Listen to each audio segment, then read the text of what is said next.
कक्षा 7 की online class में आपका स्वागत है। प्यारे विद्यार्थियों, हमारी जो एक्सरसाइज चल रही थी 11.4 परिमाप एवं क्षेत्रफल, उसमें 4 क्वेश्चन थे। वो आयताकार आकृति से संबंधित थे, ठीक है। और इसमें देखो ये 5वां क्वेश्चन है कि 30 मीटर भुजा वाले, वो तो आयत से संबंधित थे और इसमें भुजा दे दी, तो ये किससे संबंधित हो गए? वर्ग से संबंधित हो गए। प्यारे विद्यार्थियों, एक वर्गाकार बगीचे की परिसीमा से लगा भीतर की ओर 1 मीटर चौड़ा पथ बना हुआ है, तो ज्ञात करो पथ का क्षेत्रफल और 40 रुपये प्रति मीटर स्क्वायर की दर से बगीचे के शेष भाग पर घास लगाने का व्यय। तो देखो पहले इसको हल करेंगे। तो देखो ये 30 सेंटीमीटर भुजा वाला, ठीक है, एक वर्गाकार बगीचा है। कैसा बगीचा है? वर्गाकार बगीचा है। तो देखो इसके भी यानी प्रत्येक भुजा है वो 30 मीटर की है, क्योंकि वर्ग की सभी भुजाएं बराबर होती हैं प्यारे विद्यार्थियों। और उसके भीतर की ओर, तो भीतर इधर बनेगा इस टाइप से, आपका चारों ओर ये मार्ग बना हुआ है। इसमें ये वाला आपका मार्ग है, ये वाला,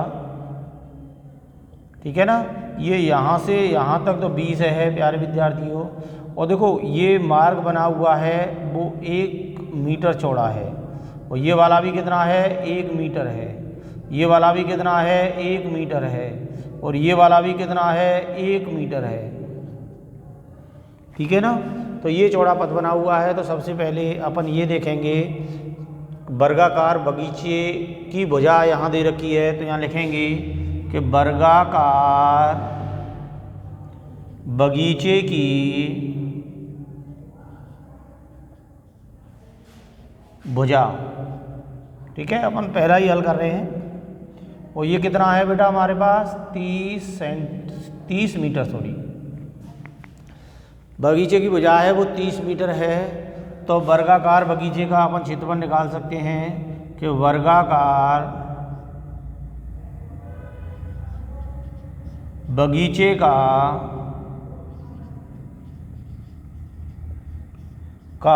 क्षेत्रफल।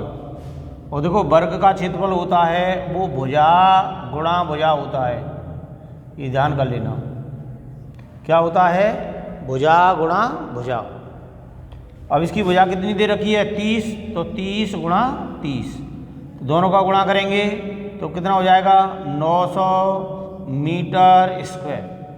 ये हो गया हमारे पूरे बगीचे का क्षेत्रफल। अच्छा, तो बगीचे के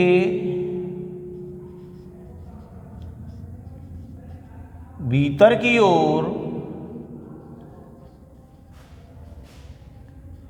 1 मीटर चौड़ा क्या बना है बेटा? पथ बना है। 1 मीटर चौड़ा पथ बना है। तो प्यारे विद्यार्थियों, जब पथ बना है तो यानी अब हम क्या निकालेंगे कि बिना पथ के, या पथ नहीं बना है, बिना पथ के वर्गाकार बगीचे की भुजा, ठीक है। तो यहाँ लिख देंगे पथ रहित। पथ रहित, उसमें तो था सहित, बाहर बन रहा है उसमें तो सहित आता है, और लेकिन पथ रहित बगीचे की भुजा, प्यारे विद्यार्थियों, ये बराबर हो जाएगी 30 माइनस 1 प्लस 1। यानी कहने का तात्पर्य है कि ये भुजा हमारी 30 दे रखी है। तो देखो बेटा 1 मीटर इधर से कम हो जाएगा और 1 मीटर कम इधर से हो जाएगा, तो ये वाली जो भुजा बचेगी, ठीक है, पथ रहित भुजा होगी, ये 2 मीटर कम हो जाएगी। तो कितने की बचेगी? 28 की बचेगी, नहीं बचेगी? तो ये बराबर हो जाएगी 30 माइनस 2 बराबर 28 मीटर के, ठीक है। किसके हो जाएगी? 28 मीटर के। अब हमें क्या निकालना है? पथ रहित बगीचे का क्षेत्रफल, ठीक है। तो यहाँ निकालेंगे कि पथ रहित बगीचे का पथ रहित बगीचे का, या सेकंड चल रहा है हमारा, पथ रहित बगीचे का क्षेत्रफल, पहला ही चल रहा है, सॉरी, पथ रहित बगीचे का क्षेत्रफल, और ये बराबर होगा भैया भुजा गुणा भुजा के, वो ही है। और इसमें भुजा पथ रहित बगीचे की भुजा कितनी है हमारी, देखो यहाँ में लिख दिया पथ रहित बगीचे की भुजा कितनी आ रही है 28, तो 28 गुणा 28, देखो 28 का 28 से गुणा कर लेंगे प्यारे विद्यार्थियों, 28 गुणा 28 करेंगे तो देखो 8 8 64 की 4 हासिल 6, 8 दूनी 16, 16 6 22, 2 से करेंगे 2 8 16, 2 2 4 और 1 5, 4 8 7, कितना आया 784 मीटर स्क्वायर। ये हमारी क्या हो गई, बगीचे की, यानी पथ रहित बगीचे का क्षेत्रफल हो गया। अब हमें निकालना है बगीचे का क्षेत्रफल, यानी पथ का क्षेत्रफल। किसका निकालना है, तो पथ का क्षेत्रफल, पथ का क्षेत्रफल, और ये बराबर होगा भैया, पथ का क्षेत्रफल बराबर होगा बेटा के बगीचे का क्षेत्रफल, बगीचे का क्षेत्रफल माइनस पथ रहित बगीचे का क्षेत्रफल, बगीचे का क्षेत्रफल। कहने का तात्पर्य है कि हमें इस पथ का क्षेत्रफल निकालना है। तो देखो ये तो पूरा बगीचा है, ये इसमें पथ बना है, तो पथ रहित बगीचे का क्षेत्रफल वो है, वो इतना है। इस जगह पे जो खाली खाली आपको दिख रहा है ये पथ रहित बगीचे का क्षेत्रफल है। इस पूरे में से इस पथ रहित बगीचे के क्षेत्रफल को हटा देंगे तो इस पथ का क्षेत्रफल आ जाएगा, नहीं आएगा। तो पथ बगीचे का जो क्षेत्रफल निकला है ये यहाँ निकाला है, बगीचे का क्षेत्रफल कितना आया है 900, और पथ रहित बगीचे का क्षेत्रफल कितना आया है 784। प्यारे बच्चों इसको घटाएंगे, 10 में से 4 गई तो 6 बच गए, 9 में से 8 गया तो 1 बच गया, 8 में से 7 गया तो 1 बच गया, मीटर स्क्वायर। ठीक है, मीटर स्क्वायर। ये तो हो गया हमारा पथ का क्षेत्रफल। सेकंड में वो क्या कह रहा है कि 40 रुपये प्रति मीटर स्क्वायर की दर से बगीचे के शेष भाग पर घास लगाने का व्यय। तो शेष भाग कौन सा रह गया, इस पथ रहित भाग से शेष भाग यही तो रह गया, यानी पथ रहित भाग ही तो रह गया, पथ रहित बगीचे का क्षेत्रफल ही तो रह गया। इस पर ही तो हमें यानी घास लगानी है। तो यहाँ लिखेंगे 40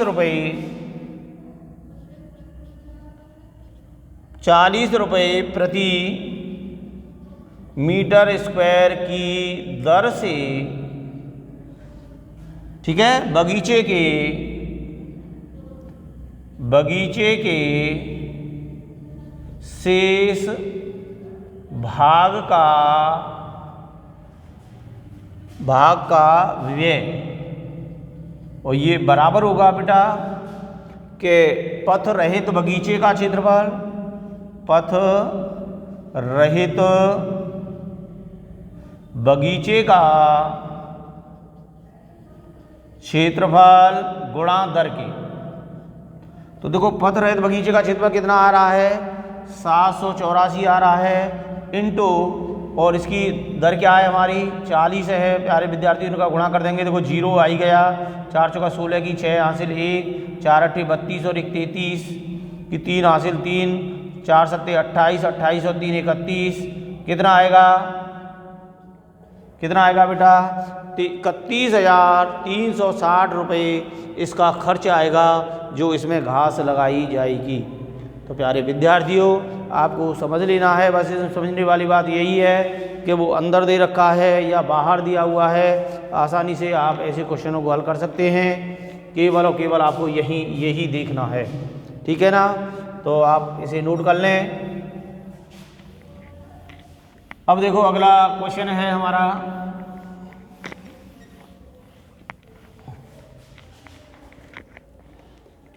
ठीक है ना। इसी हिसाब से 700 मीटर लंबी और 300 मीटर चौड़े का आयताकार पार्क के मध्य से होकर जाते 10 मीटर चौड़े 2 पथ बने हुए हैं, ठीक है। जो एक दूसरे पर परस्पर लंब और चौपड़ के आकार के हैं, इनमें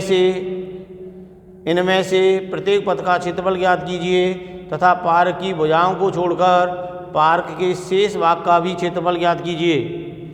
ठीक है, देखो ये पार्क दे रखा है हमारा, मैं यहाँ इसको समझा देता हूँ। ये हमारा क्या है, पार्क है और आयताकार पार्क है ये। ठीक है ना, इसकी भुजा लंबाई तो ये 700 मीटर है और इसकी चौड़ाई है वो 300 मीटर है। ठीक है ना, और इसके बीचों बीच इस टाइप से लंबवत इस प्रकार का मार्ग बना है प्यारे बच्चों। ठीक है, और इसकी चौड़ाई भी यहाँ दे रखी है, वो 10 मीटर दे रखी है। कितनी दे रखी है, 10, और इसकी भी चौड़ाई कितनी है हमारी, 10 मीटर है। ठीक है ना, तो इनमें से प्रत्येक पथ का क्षेत्रफल ज्ञात करना है। ठीक है, किसका ज्ञात करना है हमें, प्रत्येक पथ का क्षेत्रफल हमें ज्ञात करना है। ठीक है, जो परस्पर चौपड़ के आकार के हैं, इनमें से प्रत्येक पथ का क्षेत्रफल ज्ञात कीजिए ताकि पार्क की भुजाओं को छोड़कर पार्क के शेष भाग का क्षेत्रफल ज्ञात कीजिए। उत्तर को एक्टिव में देना है आपको। तो प्यारे विद्यार्थियों, अपन निकाल सकते हैं। देखो इस वाले का निकालेंगे तो ये एक आयताकार पथ है, ये वाला है कि नहीं, आयताकार पथ है कि नहीं है, ये वाला एक आयताकार पथ है। ठीक है ना, और तो इस वाले का यानी लंबाई के समांतर आप पार्क का क्षेत्रफल निकाल सकते हैं, क्योंकि इसकी चौड़ाई तो 10 होगी और लंबाई वो ही 700 होगी। ठीक है, तो इस वाले पथ का क्षेत्रफल आएगा लंबाई गुणा चौड़ाई। ये भी एक आयत बन रहा है, क्या बन रहा है, आयत। तो आयत की लंबाई तो 700 हो गई और चौड़ाई 10 हो गई। तो इस वाले जो पथ का क्षेत्रफल आएगा 700 गुणा 10 करेंगे तो 7000 मीटर स्क्वायर आएगा। कितना आएगा, 7000 मीटर स्क्वायर। और चौड़ाई के समांतर ये वाला बन रहा है प्यारे विद्यार्थियों। तो इसकी जो चौड़ाई है वो 30, ये लंबाई को व्यक्त करेगी, चौड़ाई 10 हो ही गई। तो इस वाले जो पार्क का क्षेत्रफल आएगा वो 300 × 10 यानी 3000 के करीब आएगा। ठीक है ना, और ये वाला भाग आपको दिख रहा है, ये इसमें ओवेनिस्ट भाग होता है। ये इसको 2 बार लगा दिया गया है, क्योंकि वो इस रास्ते में भी शामिल है और इस रास्ते में भी ये शामिल है। तो प्यारे विद्यार्थियों, आसानी से आप इसका क्षेत्रफल निकाल सकते हैं कि दोनों पथों के क्षेत्रफल में से ये ओवेनिस्ट भाग के क्षेत्रफल को एक बार घटा देंगे, ये इस दोनों पथों का कुल क्षेत्रफल हो जाएगा। ठीक है, अब भाई इनका करेंगे तो ये कितना हो गया, 7000 हो गया। इनका करेंगे तो ये 3000 हो गया। ठीक है, तो ये कितना हो गया, टोटल 10000 हो गया। कितना हो गया, 10000 हो गया। प्यारे विद्यार्थियों, ये हमारा ओवेनिस्ट भाग है वो इसमें भी शामिल हो गया इसमें, तो इसमें से 100 कम कर देंगे तो कितना हो गया, 0099 यानी 9009 से हो गया। अब पूरे का क्षेत्रफल जो बन रहा है इन दोनों का गुणा कर लेंगे, 700 × 300 बराबर 21, कितना हो गया, 21000 हो गया। सॉरी 700 × करेंगे, इकाई, दहाई, सैकड़ा, हजार, 10,000, लाख, 2,10,000 हो गया। तो प्यारे विद्यार्थियों, जब इस वाले में से इस वाले को घटा देंगे तो ये बगीचे का क्षेत्रफल आएगा। ठीक है ना, इस हिसाब से आप इसको निकाल सकते हो। धन्यवाद।